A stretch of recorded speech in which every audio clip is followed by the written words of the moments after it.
Welcome, friends, to the Beaver Dam, and we are talking about Finn versus Ahsoka. Now, Ahsoka is a menace to society for a lot of people, and the fact that this can beat it is absolutely wild to me, and it is not Datacron dependent whatsoever. We can go ahead and get rid of this Datacron and call it a day. You do not need a Datacron to make this work, which the initial times I saw this happening, like people using this, everyone used Datacrons. And I've tested it quite a bit. I even used it in my own GAC, which we will show that footage a little bit later. You do not need Datacrons. So big shout out to Trufra. I don't know how to say his name. First place I saw this was this video right here. He's playing in the GAC server, and one of the guys that he's playing with showed him how to do it. And I like... It's super nice, and obviously this is not in Grand Arena right here.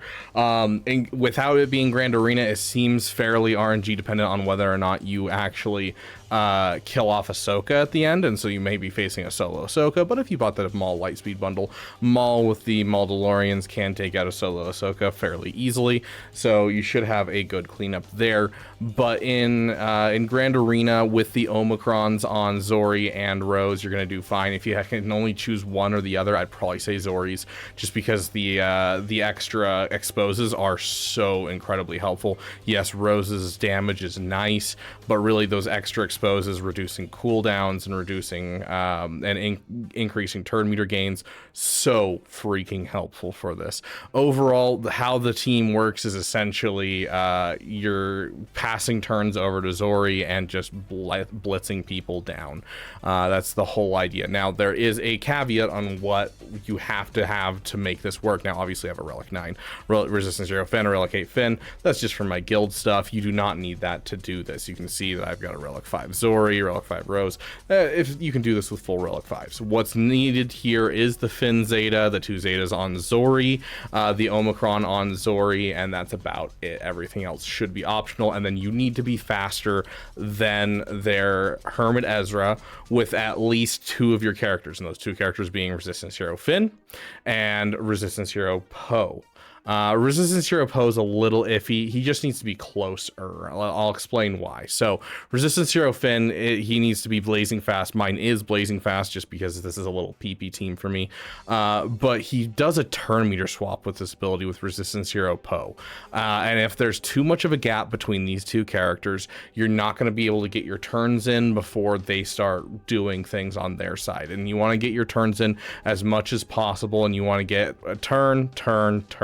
So if this isn't working in your squad arena testing, up your Resistance Hero Poe, make sure he's closer to your Resistance Hero Finn, but you just need to be faster than the opponent team. Now, that can sound scary, but you have to keep in mind that this team is one of the only GL teams out there that doesn't get any additional extra speed on it, which means you do have a 35 speed grace from Zori Bliss's unique, where she gives plus 35 speed. So you're going to be able to, get yourself a little extra speed on your team, so you can have a little bit of a grace period even if it's close, which is super, super nice. So just make sure these 2 guys are fast enough and you should be fine. Jumping in, obviously Ahsoka is going to take a turn. Now we have Finn. Finn is going to go ahead and he is going to pass a turn on over to Resistance Hero Poe. And we are going to try and land the stun on Ezra Bridger. If we can land the stun, great. If we can't, it's not going to be a huge deal. We'll try and come back around for it if we need to, but it's always nice to hit. Now, keep in mind, you cannot assist on Ezra Bridger, so you're going to avoid any of your mass attacks. You're going to avoid hitting Ezra Bridger every single time. Instead, you're going to focus on other people, and your singular attacks can hit him. And if we were in GAC, of course, he'd be getting expose after expose as Zori takes turns, which makes him really easy to kill off. But we're not in GAC, so we're just going to use our little taps here and there and just nail him and eventually kill him. So I like to focus down General Syndulla first, because her fracture and everything, she's usually the second fastest on the team. So I like to push down her first. And overall, you can focus down Ahsoka, and you can go all in on Ahsoka in GAC, and basically you're just balancing taunt. If your Finn has taunt, then you can go after Ahsoka. If he doesn't have taunt, go after one of the little guys. You can bounce back and forth. That's how you do it in GAC. That's the best way to do it in GAC, so you can work down Ahsoka along with the team.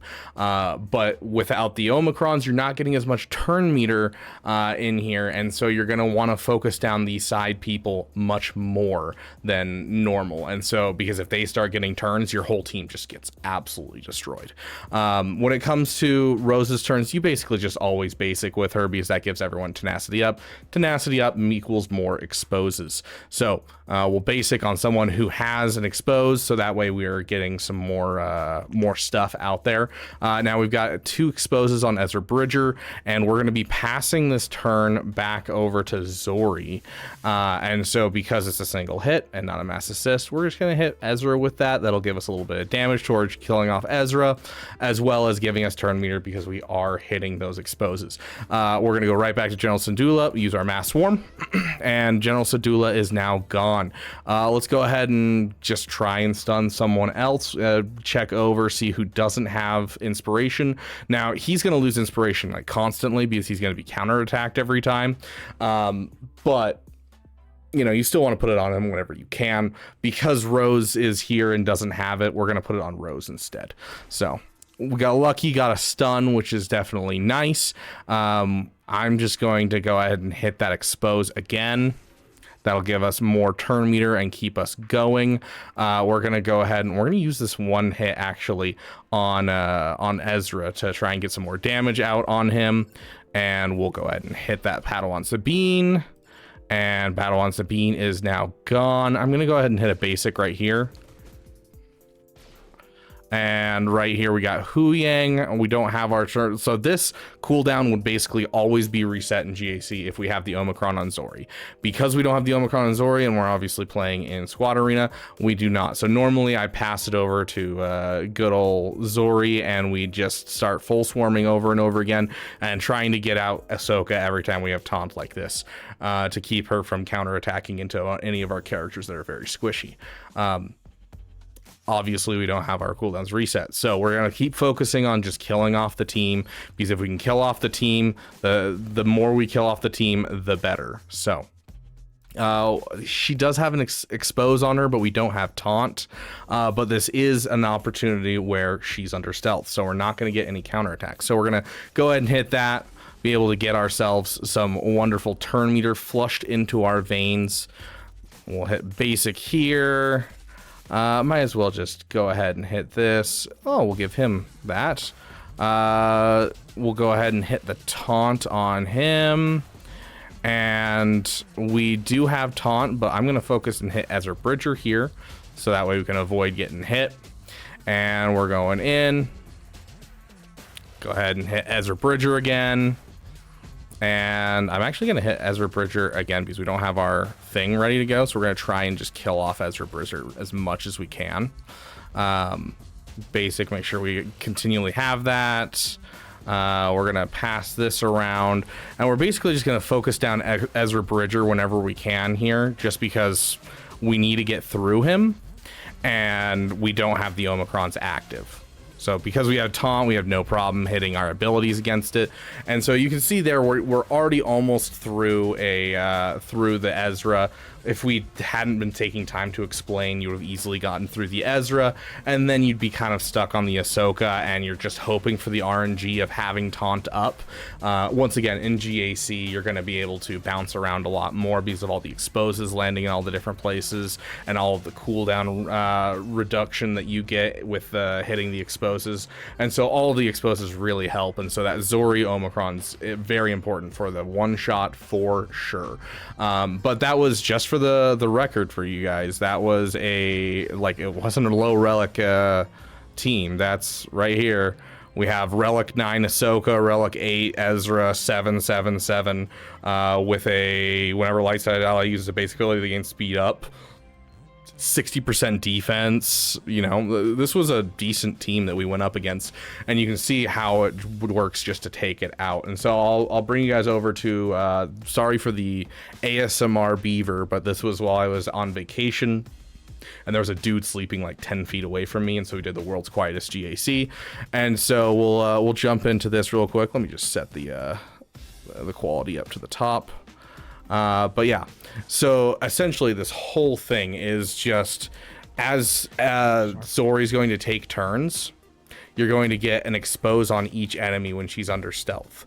And so you essentially are just passing turns back to Zori and then taking advantage of all of those exposes and trying to get Ezra stunned. Even if Ezra takes a turn, his AI typically will hit the last ability. And so you can see here, I actually wasn't fast enough technically. And I didn't have the Datacron that was shown in the initial video. And so I was like, oh no, am I gonna lose? And I still won this, and like had basically zero problems.